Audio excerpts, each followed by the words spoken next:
Good morning students and welcome to Sairam Sampath Rao education platform. So ఈ రోజు నుంచి ఈనాడు పేపర్ అదేవిధంగా ఇతర కరెంట్ అఫైర్స్కి సంబంధించిన అంశాల గురించి డైలీ మన యూట్యూబ్ ఛానల్లో ఉదయం 10 గంటలకు అప్లోడ్ చేయడం జరుగుతుంది. ముఖ్యంగా ఈనాడు పేపర్లో వచ్చిన వార్తలను యూపీఎస్సి అదేవిధంగా ఏపీపీఎస్సి టీజీపీఎస్సి పర్స్పెక్టివ్లో ఈ వీడియోను ప్రజెంట్ చేయడం జరుగుతుంది. మీ అందరికీ మంచి కంటెంట్ ఇవ్వాలనే ఉద్దేశంతో ఈ ప్రోగ్రామ్ను ప్రారంభిస్తున్నాం. మీ సపోర్ట్ను మాకు మీ లైక్స్ ద్వారా తెలియజేయండి. కంటెంట్ నచ్చితే షేర్ చేయండి. ఇంతవరకు ఛానల్ని సబ్స్క్రైబ్ చేసుకోకపోతే వెంటనే సబ్స్క్రైబ్ చేసుకోండి. సో ఇకపోతే మేజర్గా వార్తల్లో ఉన్న అంశాలను పరిశీలిస్తే, సో నిన్నటి నుంచి మనం చూస్తున్నాం వర్షాలు అనేవి చాలా ఎక్కువగా అవుతున్నాయి. సో దీనివల్ల చాలా ప్రాంతాలు ముప్పు ప్రాంతాలు ఏవైతే ఉన్నాయో అవి మునిగిపోవడం జరుగుతుంది. సో ఈ కాంటెక్స్లో చూసుకుంటే మనం ఇండియాలో ఫ్లడ్స్ అనేవి ఏ విధంగా ఉన్నాయి, సో దానికి గల కారణాలు ఏంటి, అదేవిధంగా దాని యొక్క ప్రభావం ఏ విధంగా ఉంటుంది, ఇటువంటి అన్ని అంశాలను కూడా మనం మెయిన్స్ పర్స్పెక్టివ్లో చదువుకోవడం జరుగుతుంది. అదేవిధంగా రీసెంట్గా ద్రౌపది ముర్ము గారు ఇండియాలో పెండింగ్ కేసెస్ పెరిగిపోతున్నాయి, సో దీనికి ఖచ్చితంగా పరిష్కార మార్గాలను మనం సూచించాల్సిన అవసరం ఉంది అనేసి చెప్పారు. అదేవిధంగా చీఫ్ జస్టిస్ ఆఫ్ ఇండియా అయినటువంటి చంద్రచూడ్ గారు ఎంజాక్ట్ వ్యవస్థ అనేది తీసుకురావాల్సిన అవసరం ఉందని చెప్పారు. అదేవిధంగా ఎల్జీబీటీక్యూ కమ్యూనిటీ గురించి చదువుకుంటున్నాం. అదేవిధంగా రీసెంట్గా సౌతాంప్టన్ యూనివర్సిటీ అనేది న్యూఢిల్లీలో కేంద్రంగా ఏర్పాటు చేయాలనే యోచనలో ఉంది. సో ఈ కాంటెక్స్లో నేషనల్ ఎడ్యుకేషన్ పాలసీ గురించి చదువుకుంటాం. అదేవిధంగా ఈనాడు ఎడిటోరియల్లో కవచ్ సిస్టమ్ గురించి ఇవ్వడం జరిగింది. అండ్ ఆల్సో ఆస్ట్రోనాట్స్ స్పేస్లో స్టక్ అయిపోవడం అనేది మేజర్ ఇష్యూగా ఇటీవల కాలంలో చూస్తున్నాం. ఇటీవల కాలంలో సునీత విలియమ్స్ గారు స్పేస్లో స్టక్ అయిపోయారు. సో ఈవిడ మళ్ళీ కిందకి రావాలంటే ఫిబ్రవరి, ఆ తర్వాత స్పేస్ ఎక్స్ రాకెట్ పంపిస్తుంది. ఆ తర్వాతనే మళ్ళీ ఈవిడ ఇండియా భూమి మీదకి వచ్చే స్కోప్ అయితే ఉంది. సో ఈ విధంగా చూసుకుంటే ఆస్ట్రోనాట్స్ స్టక్ అనే అంశం గురించి, అదేవిధంగా వీళ్ళ యొక్క హెల్త్ రిలేటెడ్ ఇంపాక్ట్స్ ఏ విధంగా ఉన్నాయి అనే అంశం గురించి, అదేవిధంగా ఐఆర్ పర్స్పెక్టివ్లో పుతిన్ మంగోలియా పర్యటన గురించి మనం చదువుకుంటాం. సో ఈ పుతిన్ మంగోలియా పర్యటనలో భాగంగానే ఐసీసీ అనేది 1 year back arrest warrant issue చేసింది. సో ఐసీసీలో మంగోలియా కూడా మెంబరే కాబట్టి, సో పుతిన్ గారు మంగోలియా వెళ్తే ఏ విధమైనటువంటి ప్రభావాలు పరిణామాలు ఎదుర్కొనే అవకాశం ఉందనే అంశం గురించి వస్తాం. అదేవిధంగా ఇండియాలో పరిశోధన మరియు అభివృద్ధికి సంబంధించినటువంటి బడ్జెట్ కేటాయింపులు ఏ విధంగా ఉన్నాయి, అదేవిధంగా దానివల్ల పాజిటివ్స్ ఏంటి, మేజర్గా ఉన్న కన్సర్న్స్ ఏంటి, ఇటువంటి అన్ని అంశాలను కూడా మనం మెయిన్స్ పర్స్పెక్టివ్లో చదువుకోవడం జరుగుతుంది. And also last but not least తిమింగలం హల్దిమార్ అనేది మృతి చెందడం జరిగింది. సో ఇది నిఘా తిమింగలంగా చెప్పుకుంటున్నారు. సో ఇది ఇటీవల కాలంలో రీసెంట్గా చనిపోవడం జరిగింది. సో ఈ కాంటెక్స్లో చూసుకుంటే ఇవన్నీ కూడా మేజర్గా వచ్చిన న్యూస్ ఆర్టికల్స్. సో దీన్ని ఒక్కొక్క అంశాన్ని మనం డిస్కస్ చేసుకుందాం. సో మేజర్గా బెజవాడ గజగజ అదేవిధంగా ఖమ్మం సూర్యాపేట ప్రధాన రహదారిపై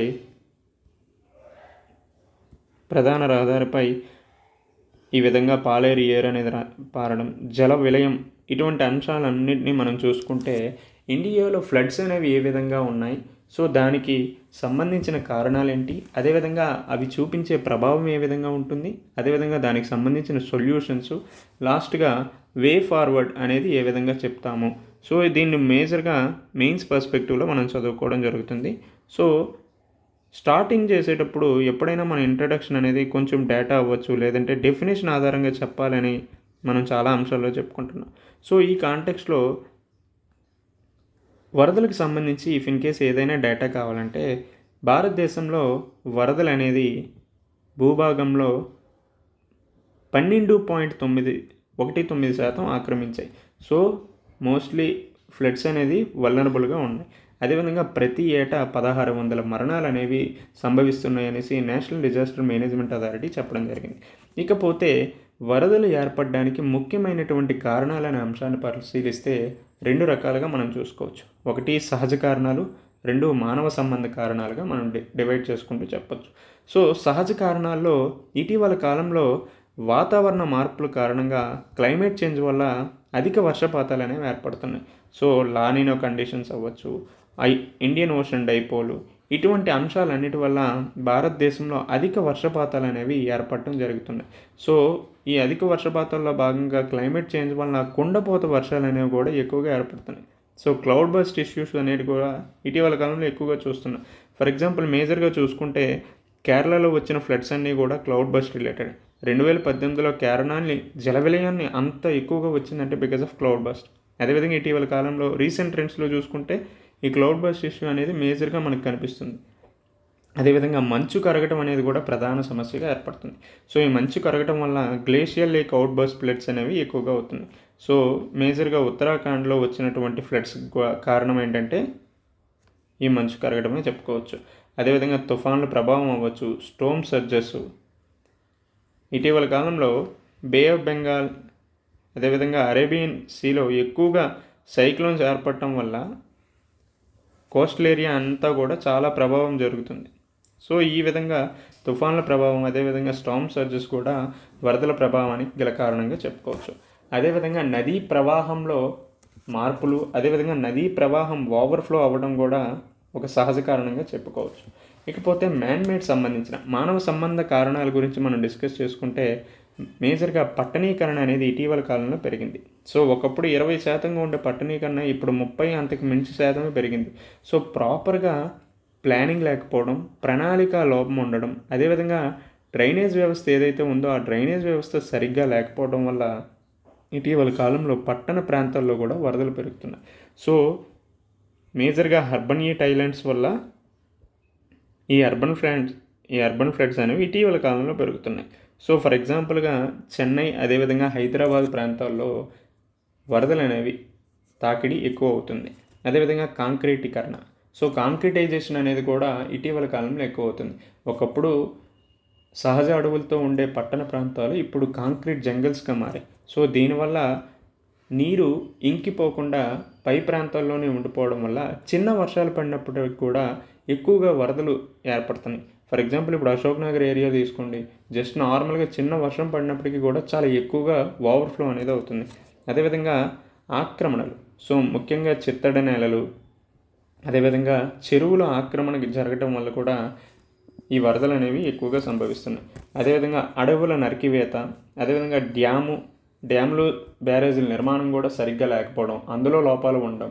if in case dam barrage నిర్మాణం ఉన్నప్పటికీ కూడా ఎక్కువగా వర్షాలు పడటం వల్ల దాని యొక్క స్టోరేజ్ కెపాసిటీకి అనుకూలంగా లేకపోవడం, ఈ కారణాలన్నిటి వల్ల కూడా వరదలు అనేవి సంభవిస్తున్నాయి. ఇకపోతే దాని యొక్క ఇంపాక్ట్స్ ఏ విధంగా ఉంటాయంటే ముఖ్యంగా మరణాలు సంభవిస్తాయి. సో మనం స్టార్టింగ్ చెప్పుకున్నట్టే 1600 మరణాలు అనేవి ప్రతి ఏటా వరదల వల్ల సంభవిస్తున్నాయి అనేసి మనం చెప్పుకోవచ్చు.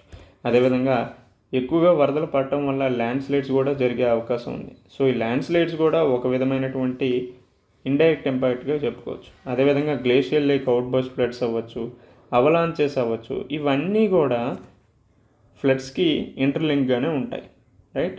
అదేవిధంగా ఆస్తి నష్టం అనేది ప్రధానమైనటువంటి సమస్యగా ఏర్పడుతుంది.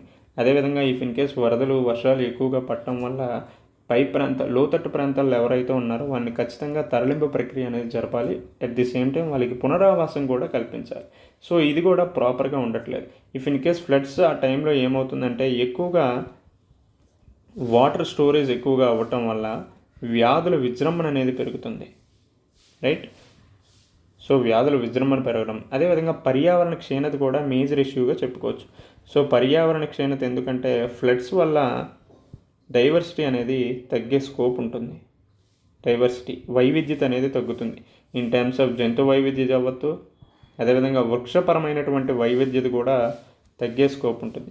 దీనివల్ల పర్యావరణ క్షీణత అనేది పెరుగుతుంది, రైట్. అదేవిధంగా ఆర్థిక నష్టం. సో మౌలిక సదుపాయాలైనటువంటి రోడ్స్ అవ్వచ్చు, రైల్వేస్ అవ్వచ్చు, వాటర్ వేస్ అవ్వచ్చు, అదేవిధంగా పోర్ట్స్, ఇవన్నీ కూడా దెబ్బతినే అవకాశం ఉంది. సో ఫర్ ఎగ్జాంపుల్ 2014 ఆ టైంలో హుదూద్ తుఫాన్ రావటం వల్ల దాదాపు 95,000 కోట్ల నష్టం అనేది ఆంధ్రప్రదేశ్ ప్రభుత్వానికి ఏర్పడింది. సో ఈ విధంగా ఆర్థిక నష్టం కూడా ప్రధానమైనటువంటి సమస్యగా చెప్పుకోవచ్చు. అట్ ది సేమ్ టైం ప్రపంచ బ్యాంక్, వరల్డ్ బ్యాంక్ ఏం చెప్పిందంటే ప్రతి ఏటా వరదల వల్ల భారతదేశానికి $14 బిలియన్ నష్టం జరుగుతుందనే అంశం గురించి చెప్పింది. సో ఈ విధంగా ప్రభావాలను మనం డిస్కస్ చేసుకోవచ్చు.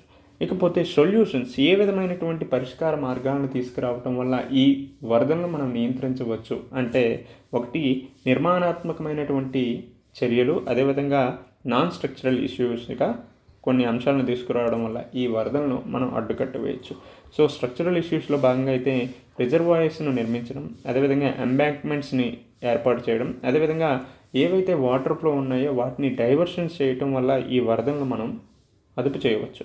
అదేవిధంగా నాన్ స్ట్రక్చరల్ ఇష్యూస్, నిర్మాణేతర పరమైనటువంటి పరిష్కార మార్గాలు అయితే ఫ్లడ్కి సంబంధించిన ఫోర్కాస్ట్, అదేవిధంగా హెచ్చరికలు జారీ అనేది ముఖ్యమైనటువంటి అంశం. అదేవిధంగా ఏవైతే ఇంతకు ముందు వరదలు సంభవించే ప్రాంతాలు ఉన్నాయో వాటికి సంబంధించినటువంటి జోనింగ్ ఇష్యూస్ కూడా వేయాలి.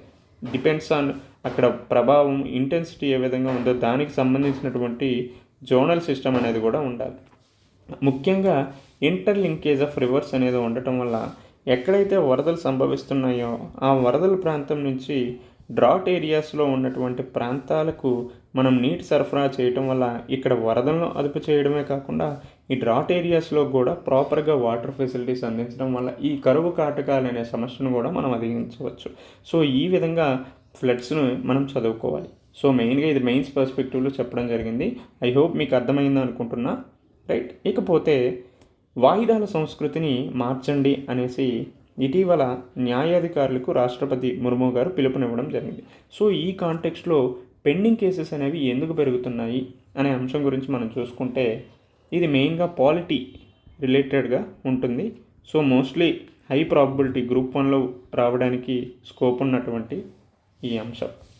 సో ఎందుకు పెండింగ్ కేసెస్ పెరుగుతున్నాయంటే జడ్జిల నియామకం అనేది పేలవంగా, స్లోగా ప్రాసెస్ అనేది ఉంటుంది. అదేవిధంగా గ్లోబల్ యావరేజ్తో పోల్చుకుంటే భారతదేశం యొక్క యావరేజ్ జనాభా పరంగా చాలా తక్కువగా ఉంది. సో మన ఇండియాలో 1 మిలియన్ జనాభాకి 21 మంది జడ్జిలు మాత్రమే ఉన్నారు. అదే గ్లోబల్ యావరేజ్గా తీసుకుంటే అక్కడ 50 మంది వరకు ఉన్నారు. సో ఈ విధంగా చూసుకుంటే జనాభా పరంగా జడ్జిల నియామకం అనేది తక్కువగా ఉంది. అదేవిధంగా స్లో ప్రాసెస్గా ఉంది. At the same time if in case జడ్జిల నియామకం జరిగినప్పటికీ కూడా వాళ్ళ యొక్క హాజరు అనేది చాలా తక్కువగా ఉంది. సో మేజర్గా వీళ్ళు ఏవైనా కాన్ఫరెన్సెస్కి అటెండ్ అవ్వడం, సో ఈ టైప్ ఆఫ్ పనులు ఎక్కువగా బిజీ అవుతున్నాయి. At the same time vacations ఎక్కువగా తీసుకోవడం. సో దీనివల్ల ఏమవుతుందంటే వాళ్ళ యొక్క పని దినాలు అనేవి తగ్గుతుంది. సో మేజర్గా ఇండియాలో జడ్జిలు పనిచేసేది ఇది 193 డేస్ మాత్రమే. సో మేజర్గా వీళ్ళకి హాలిడేస్ ఎక్కువగా ఉండటం, సో వీటి వల్ల సరైన న్యాయం, సత్వర న్యాయం అనేది అందడం లేదు. అదేవిధంగా మౌలిక సదుపాయాల కొరత కూడా ప్రధానమైనటువంటి సమస్యగా మనం చెప్పుకోవచ్చు పెండింగ్ కేసెస్ పెరిగిపోవడానికి. సో ముఖ్యంగా జీతాలు తక్కువగా ఉండడం, వాళ్ళకి శిక్షణాపరమైనటువంటి ఇది లేకపోవడం, అదేవిధంగా పని భారం ఎక్కువగా అవ్వటం వల్ల పెండింగ్ కేసెస్ల తీవ్రత అనేది భారతదేశంలో ప్రతి ఏటా పెరుగుతున్నాయి. సో దాదాపు భారతదేశంలో సబార్డినేట్ కోర్ట్స్ నుంచి, హైకోర్ట్స్ నుంచి, సుప్రీంకోర్టు వరకు దాదాపు 5 కోట్ల వరకు పెండింగ్ కేసెస్లు అనేవి ఉన్నాయి. అదేవిధంగా హైకోర్టు నుంచి అపీల్స్ అనేవి కూడా పెరుగుతున్నాయి. ఇదే కాకుండా 136 ఆర్టికల్ 136 అదేవిధంగా కొత్త నిబంధన అయినటువంటి పబ్లిక్ ఇంట్రెస్ట్ లిటిగేషన్ వంటి ప్రక్రియల ద్వారా కూడా ప్రజలకు న్యాయ వ్యవస్థ మీద నమ్మకం రావడం, వాళ్ళ యొక్క హక్కులపైన అవేర్నెస్ రావటం వల్ల పబ్లిక్ ఇంట్రెస్ట్ లిటిగేషన్, అదేవిధంగా స్పెషల్ లీవ్ పిటిషన్స్ పెరగడం వల్ల ఏమవుతుందంటే పెండింగ్ కేసెస్ అనేవి పెరిగిపోతున్నాయి. సో దీని యొక్క ఇంపాక్ట్ అనేది ఏ విధంగా ఉంటుందంటే, ఫస్ట్ ఇది సామాజిక అభివృద్ధిపై చాలా ప్రభావం చూస్తుంది. ఎందుకంటే తలసరి ఆదాయం తగ్గే స్కోప్ ఉంటుంది, పేదరికం పెరిగే స్కోప్ ఉంటుంది, అదేవిధంగా నేర ప్రవృత్తి అనేది భారతదేశంలో పెరుగుతుంది. సో ఈ విధంగా చూసుకుంటే జస్టిస్ అనేది ఆలస్యంగా అందడం వల్ల జస్టిస్ అనేది మనకి అప్పటికీ అందదు. సో దీన్ని ఇంగ్లీష్లో చెప్పుకున్నాడు, justice delayed is justice denied. అదేవిధంగా మానవ హక్కులపై ప్రభావం కూడా ఎక్కువగా ఉంటుంది. సో ఈ విధంగా చూసుకుంటే పెండింగ్ కేసెస్ ఎందుకు పెరుగుతున్నాయి, what are the factors, so ఏ ఫ్యాక్టర్స్ ఉన్నాయి, అదేవిధంగా పెండింగ్ కేసెస్ ప్రభావం ఏ విధంగా ఉంటుంది అనే అంశం గురించి చూస్తూనే దానికి సంబంధించినటువంటి సొల్యూషన్స్ ఇక్కడ ఏవైతే మనం ఎందుకు పెరుగుతున్నాయి అనే అంశం బేస్ చేసుకొని ఆ సొల్యూషన్ చెప్పొచ్చు. ఫర్ ఎగ్జాంపుల్ జడ్జి నియామకం జనాభా పరంగా 21 ఉంది. సో దీన్ని గ్లోబల్ యావరేజ్ 50కి పెంచాలి. సో ఈ విధంగా 50కి పెంచాలని చెప్తాం. అదేవిధంగా జడ్జీల నియామకం స్లో ప్రాసెస్ ఉంది. సో స్లో కాకుండా కొంచెం ఫాస్ట్గా చేయమని చెప్పాలి. హాజరు ఒకేషన్స్ వల్ల ఎక్కువగా పని దినాలు జరగట్లేదు, 193 డేస్కి పరిమితమైందన్న. సో దీన్ని కొంచెం ఇంక్రీజ్ చేయాలన్న. అదేవిధంగా మౌలిక సదుపాయాల కొరత అనేది ఉంది. సో దీనికి ఇంక్రీజ్ చేసి బడ్జెట్ కేటాయింపులు అనేవి పెంచాలి. అదేవిధంగా హైకోర్టుల నుంచి అప్పీలు వెళ్ళినప్పటికీ కూడా సత్వరంగా తొందరగా డివిజనల్ బెంచెస్ అవన్నీ ఏర్పాటు చేసి న్యాయం అందించేటట్లు చూడాలి. రైట్, ఈ విధంగా మనం సొల్యూషన్స్ గురించి చెప్పుకోవచ్చు. రైట్, అదేవిధంగా మనకి చీఫ్ జస్టిస్ ఆఫ్ ఇండియా అయినటువంటి చంద్రచూడ్ గారు ఎంజాక్స్ వ్యవస్థ కూడా రావాలని చెప్పారు. సో ఫర్దర్గా మనం మెయిన్స్ పర్స్పెక్టివ్లో కూడా వీడియో చేయాలనే ఉద్దేశంతో ఉన్నాం. సో ఆ కాంటెక్స్లో మనం ఎంజాక్ వ్యవస్థ గురించి మెయిన్స్ పర్స్పెక్టివ్లో ప్రత్యేకంగా ఒక వీడియోని చేద్దాం. రైట్, సో తర్వాత ఎల్జీబీటీక్యూ వర్గాల హక్కుల పరిరక్షణకై సూచనలు ఇవ్వండి అనేసి కేంద్ర ప్రభుత్వం ప్రజలకు పిలుపునివ్వడం జరిగింది. సో ఈ కాంటెక్స్లో చూసుకుంటే LGBTQIA+ అంటే ఏంటి, అదేవిధంగా ఈ ప్లస్ ఏదైతే ఉందో అది దేన్ని ఇండికేట్ చేస్తుంది అనే అంశం గురించి చదువుకోవాలి. సో వాట్ ఈజ్ LGBTQIA అంటే L means lesbian, G means gay, B means bisexual, T means transgender, Q means queer, అదేవిధంగా I అంటే ఇంటర్సెక్షువల్, A అంటే asexual. Then plus indicates what అనేది మీరు కామెంట్స్లో తెలియజేయండి. అదేవిధంగా ఈ కాంటెక్స్లో మనం ఏ అంశాల గురించి ఎక్కువగా చదువుకుంటామంటే సెక్షన్ 377 గురించి, అదేవిధంగా సుప్రీంకోర్టుకి సంబంధించినటువంటి తీర్పుల గురించి మనం చదువుకుంటాం. Right, for example Naz foundation versus government of Delhi. So ఈ కేసులో డీక్రిమినలైజ్ చేయడం జరిగింది. సో హోమోసెక్షువల్ యాక్ట్స్ ఏదైతే ఉంటాయో వాటిని డీక్రిమినలైజ్ చేశారు. అదేవిధంగా నవతేజ్ సింగ్ జోహార్ వర్సెస్ యూనియన్ ఆఫ్ ఇండియా 2018 కేసెస్లో కూడా సెక్షన్ 377ని డీక్రిమినలైజ్ చేయడం జరిగింది. అదేవిధంగా దీనికి అనుగుణంగానే 2019లో transgender persons protection rights act అనేది కూడా తీసుకురావడం జరిగింది. ఇకపోతే సేమ్ సెక్స్ మ్యారేజెస్ అనేది ఇటీవల కాలంలో ఎక్కువగా న్యూస్లో ఉంది. రీసెంట్గా ఏపీఎస్సి గ్రూప్ 2లో కూడా ఈ సేమ్ సెక్స్ మ్యారేజెస్కి సంబంధించి ఒక ప్రశ్నను అడగడం జరిగింది. సో ఇది మనం ముఖ్యంగా భారతీయ సమాజంలో భాగంగా చదువుకోవాల్సి వస్తుంది. సో ఇది మేజర్గా టీజీపీఎస్సీ గ్రూప్ 2 అవ్వచ్చు, ఏపీఎస్సీ గ్రూప్ 2కి ఉన్నటువంటి ముఖ్యమైనటువంటి అంశం కాబట్టి దీని మీద ఎక్కువగా స్కోప్ ఉంది అడగడానికి. రైట్, సో తర్వాత 8 ఏళ్లలో 30 కోర్సులు 5,000 మంది విద్యార్థులు అనేసి ఇవ్వడం జరిగింది. సో మేజర్గా ఇది ఏంటంటే సౌతాంప్టన్ యూనివర్సిటీ ఏదైతే ఉందో అది ఇండియాలో క్యాంపస్ ఏర్పాటు చేయడానికి ఒక ప్రణాళిక ఏర్పాటు చేసుకుంది.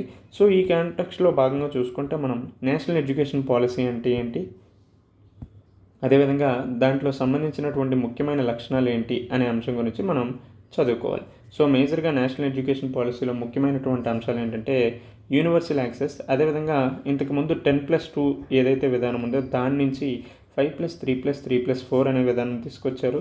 అదేవిధంగా మదర్ టంగ్, మాతృభాషకి ఎక్కువగా ప్రాధాన్యత ఇవ్వడం జరిగింది. అదేవిధంగా foundational literacy, numeracy, so Nipun Bharat పథకాన్ని తీసుకొచ్చారు. ఇదే కాకుండా నిష్ఠ, సో ఈ విధమైనటువంటి అంశాలన్నీ, అదేవిధంగా PM ఈ విద్య అవ్వచ్చు, PM శ్రీ వంటి పథకాలన్నీ కూడా మనకి నేషనల్ ఎడ్యుకేషన్ పాలసీలో భాగంగానే వచ్చాయి. అదేవిధంగా మెయిన్గా ఇది హయ్యర్ ఎడ్యుకేషన్ రిలేటెడ్ అంశం కాబట్టి హయ్యర్ ఎడ్యుకేషన్ రిలేటెడ్ జాతీయ విద్యా విధానంలో ఏ విధమైనటువంటి అంశాలను తీసుకురావడం జరిగిందంటే మేజర్గా గ్రాస్ ఎన్రోల్మెంట్ రేషియో ప్రస్తుతం 27% ఏదైతే ఉందో దాన్ని 35%కి ఇంక్రీజ్ చేయాలని చూస్తున్నారు. సో అది 2035కి గాను లక్ష్యాలుగా నిర్దేశించుకున్నారు. అదేవిధంగా ప్రత్యేకంగా 3.5 కోట్ల కొత్త సీట్లని ఈ హయ్యర్ ఎడ్యుకేషన్ భాగంగా ఏర్పాటు చేయాలని చూస్తున్నారు. అదేవిధంగా రీసెర్చ్ అండ్ డెవలప్మెంట్కి సంబంధించి నేషనల్ రీసెర్చ్ ఫౌండేషన్ అనేది కూడా ఏర్పాటు చేయడం జరిగింది. సో ఈ విధంగా హయ్యర్ ఎడ్యుకేషన్ రిలేటెడ్ అంశాలను మనం చూసుకోవచ్చు. ఇంకొకటి ఏంటంటే ఇంటర్నేషనలైజేషన్ అనేది కూడా జాతీయ విద్యా విధానంలో ముఖ్యమైనటువంటి అంశంగా చెప్పుకోవచ్చు. సో అంతర్జాతీయకరణను ప్రోత్సహించి భారతదేశం ఉన్నత విద్యలో విశ్వగురువుగా మారాలి అనే ముఖ్యమైనటువంటి లక్ష్యాన్ని ఏర్పరచుకుంది.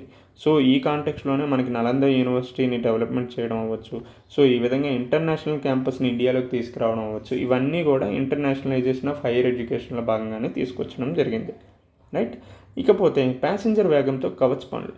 సో ఇటీవల కాలంలో చూసుకుంటే ఎక్కువగా ట్రైన్ యాక్సిడెంట్స్ అనేవి చాలా ఎక్కువగా జరుగుతున్నాయి. సో ఈ కాంటెక్స్ట్లో వీటికి ఎగ్నెస్ట్గా ట్రైన్ ప్రొటెక్షన్ అనేది తీసుకురావాలి. ఆటోమేటెడ్ ట్రైన్ ప్రొటెక్షన్ వ్యవస్థ అనేది భారతదేశంలో ఉండాలి అనే లక్ష్యంతో ఈ కవచ్ విధానాన్ని తీసుకురావడం జరిగింది. సో వాడు మనకి ఎగ్జామ్ ఏం అడుగుతాడంటే భారతదేశంలో ఉన్న ఇండియన్ ఆటోమేటెడ్ ట్రైన్ ప్రొటెక్షన్ వ్యవస్థ అంటే ఏంటి అనేది అడుగుతారు. సో ఆన్సర్ ఏమని చెప్తాం?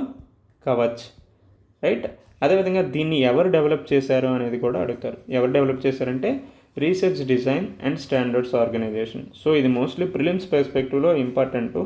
అయితే మెయిన్స్ పర్స్పెక్టివ్లో కొన్ని అంశాలను చూసుకుంటే బెటర్. ఎందుకంటే ఎక్కువగా రీసెంట్గా ట్రైన్ యాక్సిడెంట్స్ జరుగుతున్నాయి కాబట్టి ఇక్కడ ఏదైతే డేటా ఉందో దాన్ని చదువుకోవాలి. దాదాపు భారతదేశంలో 68,000 కిలోమీటర్ల రైల్వే నెట్వర్క్ ఉంది. అయితే ప్రస్తుతం ఉన్న కవచ్ వ్యవస్థ ప్రకారం 2% మాత్రమే అమలు జరుగుతుంది. అదేవిధంగా బడ్జెట్ కేటాయింపులు కూడా చాలా తక్కువగా ఉన్నాయి. సో ఇంత బడ్జెట్ కేటాయింపులు ఉండటం వల్ల ఈ కవచ్ సిస్టమ్ ద్వారా 68,000 కిలోమీటర్ని ఏ విధంగా మనం ఇంప్లిమెంట్ చేస్తాం అనేది ప్రధానమైనటువంటి సమస్యగా ఉంది. సో దీని గురించి ఇంకా ప్రభుత్వాలు పునరాలోచన చేసి దీనికి బడ్జెట్ కేటాయింపులు పెంచాల్సిన అవసరం అయితే ఖచ్చితంగా ఉంది అనేది మనం చదువుకోవాలి. సో ఈ కాంటెక్స్లో మేజర్గా మోస్ట్లీ ప్రిలిమ్స్ పర్స్పెక్టివ్లో అడగడానికి ఎక్కువ స్కోప్ ఉంది. సో ఈ కవచ్ సిస్టమ్ అంటే ఏంటి, సో దీన్ని ఎవరు డెవలప్ చేశారనేది మనం చదువుకోవాలి. ఇకపోతే రష్యా నిఘా తిమింగలం హల్దీమార్ మృతి అనేది ఇవ్వడం జరిగింది. సో ఇక్కడ మనకి ఎగ్జామ్లో అడిగితే అడగచ్చు, హల్దీమార్ అంటే ఏంటి. సో ఇదొక నిఘా తిమింగలం. సో నిఘా తిమింగలం రీసెంట్గా హల్దీమార్ అనేది మృతి చెందడం జరిగింది. ఇది రష్యా అదేవిధంగా నార్వే దేశాలకు సంబంధించినటువంటి ఒక స్పీసెస్గా మనం చెప్పుకోవచ్చు. ఇకపోతే అంతరిక్షయానంతో వ్యోమగాములు రోగనిరోధక వ్యవస్థపై ప్రభావం పడుతుంది అనేసి ఒక ఆర్టికల్ ఇవ్వడం జరిగింది. సో ఈ కాంటెక్స్లో మనం దీన్ని ఏ విధంగా చదువుకోవాలంటే ఇటీవల కాలంలో స్పేస్లో సునీత విలియమ్స్ గారు స్టక్ అయిపోవడం జరిగింది.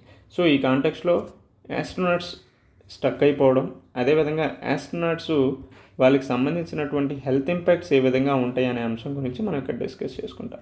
సో ఇక్కడ మేజర్గా మనందరం కూడా సునీత విలియమ్స్ గారు భారత సంతతికి చెందినవారు కాబట్టి ఆవిడని గుర్తుపెట్టుకుంటున్నాం. అయితే ఆవిడతో పాటు ఇంకొకరు కూడా అక్కడ స్టక్ అవ్వడం జరిగింది. ఆయన పేరు Barry Butch విల్లర్.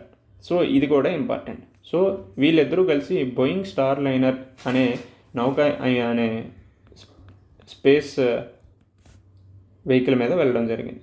So Boeing star line అనే స్పేస్ వెహికల్ మీద వెళ్ళడం జరిగింది.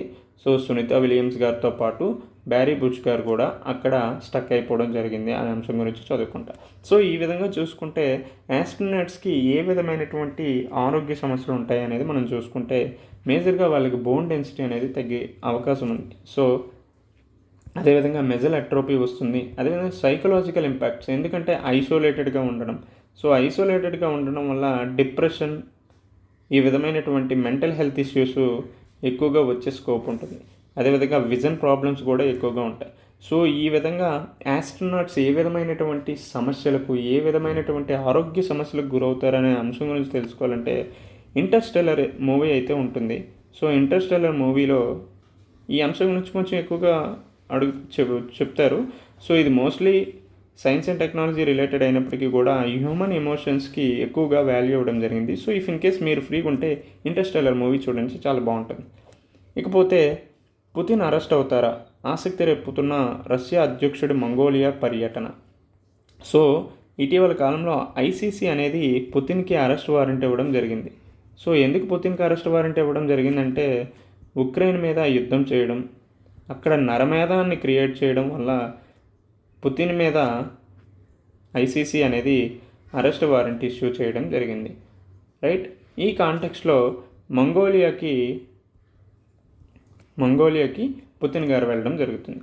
అయితే ఈ మంగోలియా కూడా ఐసీసీలో మెంబర్ అవ్వటం వల్ల ఇఫ్ ఇన్ కేస్ పుతిన్ మంగోలియాకి వస్తే ఇఫ్ ఇన్ కేస్ ఏమైనా అరెస్ట్ చేసే స్కోప్ ఉందా అనేది ఈ ఆర్టికల్లో చెప్పడం జరిగింది. సో దీన్ని బేస్ చేసుకొని ఐసీసీ అవ్వచ్చు, జీనోసైడ్ కన్వెన్షన్, వీటన్నిటి గురించి కూడా మనం చదువుకోవాల్సి ఉంటుంది, రైట్. ఇకపోతే ప్రభుత్వ వ్యయాలు తగ్గడం వల్లే జీడిపి వృద్ధి నెమ్మదించింది అనేది ఆర్బీఐ గవర్నర్ గారు చెప్పడం జరిగింది. సో ఇక్కడ మేజర్గా ఏం చెప్పారంటే ఎన్నికలు అనేవి తరచుగా జరగడం వల్ల ఎన్నికల కోడ్ అనేది వస్తుంది. సో ఈ ఎన్నికల కోడ్ తరచూ రావటం వల్ల ఏమవుతుందంటే కొత్త ప్రభుత్వ పథకాలు ఏవైతే ఉంటాయో వాటి యొక్క అమలు అనేది తగ్గిపోతుంది. సో ఈ అమలు తగ్గటం వలన ప్రభుత్వం సోషల్ ఎక్స్పెండిచర్ మీద ఏదైతే ఖర్చు చేస్తుందో, అదేవిధంగా క్యాపిటల్ ఎక్స్పెండిచర్ మీద ఏదైతే ఖర్చు చేస్తుందో అదంతా కూడా తగ్గుతుంది. సో దీనివల్ల అది వృద్ధి రేటు మీద ఇంపాక్ట్ చూపిస్తుంది అనేసి శక్తికాంత్ దాస్ గారు చెప్పడం జరిగింది. రైట్. మేజర్గా ప్రభుత్వ పెట్టుబడులు అదేవిధంగా వ్యవసాయము ఈ రెండూ నెమ్మదించడం వల్లే వృద్ధి రేటు అనేది ఈ త్రైమాసికంలో తగ్గిందనేసి శక్తికాంత్ దాస్ గారు చెప్పడం జరిగింది. రైట్. ఇకపోతే వ్యయం పెరిగింది కానీ సో ఇండియాలో రీసెర్చ్ అండ్ డెవలప్మెంట్కి రిలేటెడ్ ఎక్స్పెండిచర్ అనేది ఇటీవల కాలంలో పెరుగుతూ వస్తుంది. బట్ మిగతా దేశాలతో పోల్చుకుంటే అంత ఎక్కువగా లేదు. ఇండియాలో దాదాపు 0.67% ఆర్ 0.7% మాత్రమే రీసెర్చ్ డెవలప్మెంట్ మీద ఖర్చు చేయడం జరుగుతుంది. అదే ఇజ్రాయెల్ అవ్వచ్చు, ఇజ్రాయెల్ అయితే దాదాపు 5% వరకు ఖర్చు చేయడం జరుగుతుంది. యుఎస్ఏలో అయితే దాదాపు 4% వరకు ఖర్చు చేయడం జరుగుతుంది. చైనాలో 3% వరకు ఖర్చు చేయడం జరుగుతుంది. సో వీటితో పోల్చుకుంటే భారతదేశం ఎంత వెనుకబడి ఉందనేది మనం అర్థం చేసుకోవచ్చు. సో ఈ కాంటెక్స్ట్లో మనం మెయిన్స్కి ఏ విధంగా చదువుకోవాలంటే రీసెర్చ్ అండ్ డెవలప్మెంట్ వల్ల కలిగే పాజిటివ్ ఆస్పెక్ట్స్ ఏంటి, అదేవిధంగా దానివల్ల కలిగే కన్సర్న్స్ ఏంటి, అదేవిధంగా ఏ విధమైనటువంటి సొల్యూషన్స్ తీసుకురావడం వల్ల భారతదేశంలో రీసెర్చ్ అండ్ డెవలప్మెంట్ అనేది పెరుగుతుంది, అల్టిమేట్గా కంక్లూజన్ ఏ విధంగా రాయొచ్చు అనే అంశాన్ని మనం మెయిన్స్ పర్స్పెక్టివ్లో మనం చదువుకోవాలి. సో రాబోయే వీడియోలో మనం మెయిన్స్కి సంబంధించినటువంటి అంశాల గురించి కూడా మనం డిస్కస్ చేసుకుందాం. సో అక్కడ మనం ఈ రీసెర్చ్ అండ్ డెవలప్మెంట్ అవ్వచ్చు, నేషనల్ ఎడ్యుకేషన్ పాలసీ అవ్వచ్చు, అదేవిధంగా సైమల్టేనియస్ ఎలక్షన్స్ గురించి ఈ విధమైనటువంటి అన్ని అంశాల గురించి కూడా మనం డిస్కస్ చేసుకుందాం. రైట్. ఈ కాంటెక్స్లో R&D మీద సరైనటువంటి ఖర్చులు చేయకపోవడం వల్ల ఇన్నోవేషన్ అనేది భారతదేశంలో ఎక్కువగా ఉండటం లేదు. సో ఈ కాంటెక్స్లో చూసుకుంటే గ్లోబల్ ఇన్నోవేషన్ ఇండెక్స్లో భారతదేశం యొక్క ర్యాంక్ ఎంత, అదేవిధంగా దీన్ని ఎవరు రిలీజ్ చేస్తారు అనే అంశం గురించి మీరు కామెంట్స్లో తెలియజేయండి. రైట్. సో ఇది చాలా ఇంపార్టెంట్. రీసెంట్గా గ్రూప్ వన్లో కూడా అడగడం జరిగింది. సో ఇది ఈరోజుకి వీడియో. సో లాస్ట్గా మనం పుతిన్ గురించి చెప్పుకున్నాం చూడండి. పుతిన్ మంగోలియా పర్యటనలో భాగంగా ఐసీసీ ఏదైతే ఉందో అది అరెస్ట్ వారెంట్ ఇష్యూ చేయడం జరిగిందని చెప్పుకున్నాం. సో ఆ కాంటెక్స్లో ఈ క్వశ్చన్ అడగడం జరిగింది. ఇది రీసెంట్గా టీజీపీఎస్సీ గ్రూప్ 1 ప్రిలిమ్స్లో అడగడం జరిగింది. సో మీరు కింద కామెంట్ రూపంలో తెలియజేయండి దీని answer. So which of the following organisation has jurisdiction over the Convention of the Prevention of Punishment Crime of Genocide 1948, also known as Genocide Convention. So ఈ క్రింది వాటిలో దేని కిందకి వస్తుందనేసి మీరు కామెంట్ రూపంలో తెలియజేయండి. ఐ హోప్ మీకు అర్థమైందా అనుకుంటున్నా. సో మళ్ళీ రేపటి కరెంట్ అఫైర్స్లో రేపు పొద్దున్నే మళ్ళీ కలుద్దాం. Until then take care, bye.